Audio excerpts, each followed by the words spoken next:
In today's video, I'm going to teach you how to use Salesforce knowledge articles. First, sign into your Salesforce account. Once you're on the home page, open the app launcher, the grid icon usually found in the top left. In the search bar, type Knowledge, then select the Knowledge app or the Knowledge tab when it appears. Before we create anything, here's what knowledge articles are.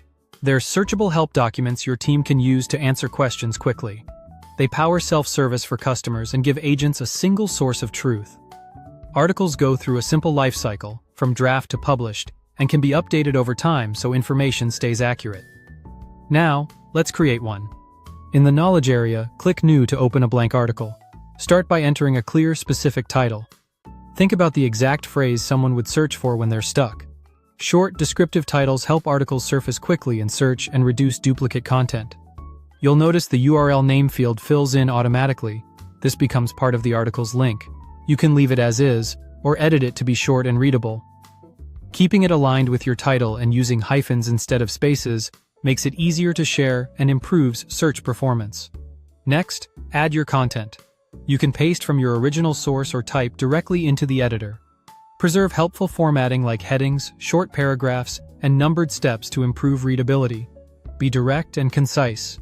If your organization allows it, include screenshots or links for extra clarity, but keep the layout clean so readers can scan quickly.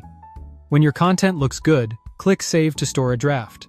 Saving first is useful if you need a quick review from a teammate or want to come back later. Read through the draft as if you were the end user. Is the problem clear? Are the steps complete, and can someone follow this without additional context? When you're confident, click Publish to make the article available according to your organization's settings. After publishing, it's a good idea to verify how it appears in search. Simple, search-friendly titles, well-placed keywords in the body, and accurate data categories help users find the right answer fast. Categories also keep your knowledge base organized, especially as it grows. Finally, keep articles short and clear, and schedule regular reviews to update screenshots, steps, or policies as tools change. A well-maintained knowledge base reduces support volume and speeds up resolutions. That's it for creating, saving, and publishing Salesforce knowledge articles. If you found this helpful, subscribe for more.